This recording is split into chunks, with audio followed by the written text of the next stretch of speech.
Las herramientas más aconsejables para solucionar problemas o enfrentarnos a la cotidianidad que no utilizamos y que tú sí que aconsejas que utilicemos.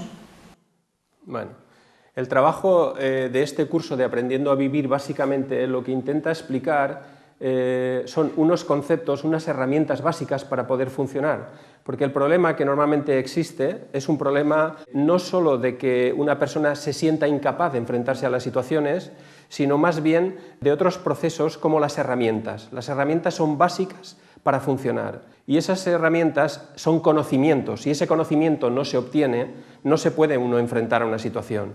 Si una persona, por ejemplo, tiene un cuenco con fideos y no conoce la utilidad de la cuchara y utiliza el tenedor, se le caerán continuamente los fideos, con lo cual no podrá en ningún momento tomarse bien los fideos.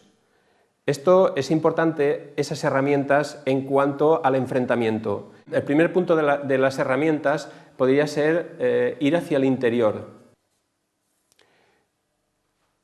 Para salir de cualquier laberinto emocional, lo más importante es empezar por uno mismo. No existe un problema en el otro, y aunque exista, es del otro. Uno tiene que aprender a través de uno mismo. Cualquier situación externa, por mucha razón que se tenga con ella, no tiene ningún sentido, porque no consigues lo más importante, que es el aprendizaje. Todo proceso de la vida es un aprendizaje.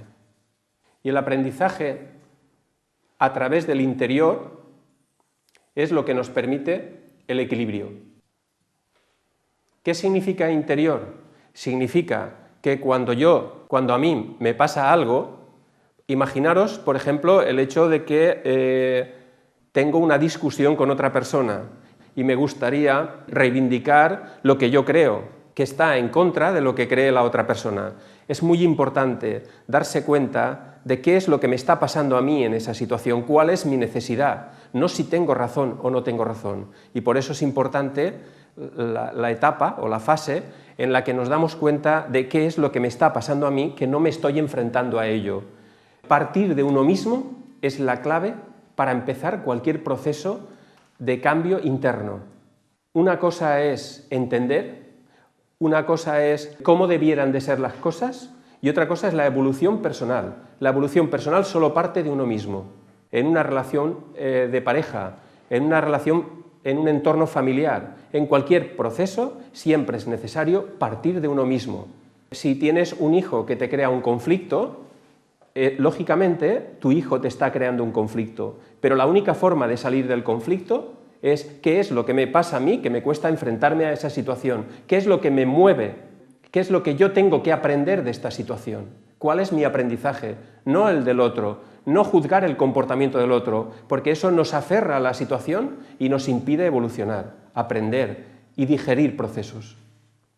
Entonces, para aprender es necesario empezar por uno mismo. Pero nuestra cultura no es una cultura hacia nosotros mismos, porque siempre estamos juzgando a los demás, intentando una lucha continua entre mi valor, mi forma de entender las cosas y cómo deberían de entenderlo los demás. Y esa lucha es continua y nos angustia tanto perder nuestra propia identidad que nos sentimos incapaces de aflojar esa situación. Y por eso en las parejas, por ejemplo, lo más importante en las parejas es que en nuestro entorno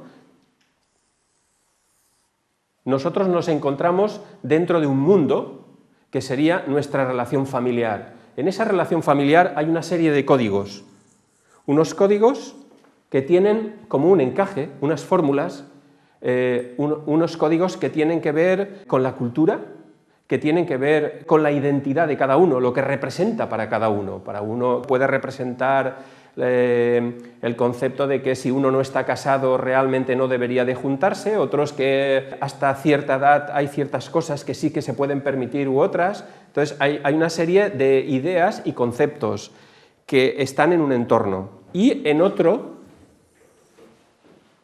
hay otra persona. Si es que hablamos de parejas, podemos hablar también de uno mismo frente al mundo, da lo mismo, que su código es totalmente diferente, un código distinto. Un ejemplo muy sencillo, pero muy sencillo, es la afectividad. En un entorno, en el entorno A y el entorno B. En el entorno A tenemos una persona que en su entorno nunca es necesario expresar los sentimientos porque se sobreentiende que se quieren las personas. Y entonces no tienen que hacer absolutamente nada. En el entorno B es una necesidad vital poder expresar todos esos sentimientos. ¿Y qué ocurre? Normalmente es que las parejas conectan por interrelaciones entre uno y otro. Las parejas siempre son duales, no existe una pareja que no sea dual. Otra cosa es que exprese esa dualidad o que no la exprese, pero todas las parejas son duales. Cada uno ve en el otro lo que desearía hacer, que cree que tiene el otro y que no tiene uno mismo. Esto no es real, pero lo entendemos así. Y entonces, a través de ese proceso, uno busca en el otro. Pero ¿qué ocurre?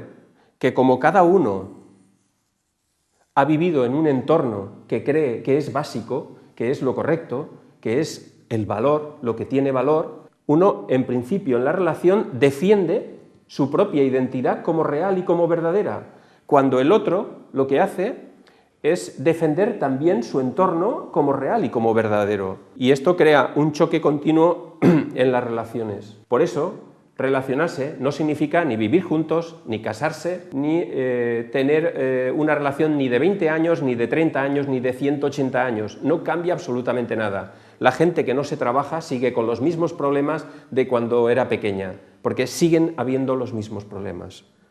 La solución a esto es muy sencilla. Lo que pasa es que no estamos acostumbrados. Cuando hablábamos anteriormente de las herramientas, esta herramienta es básica.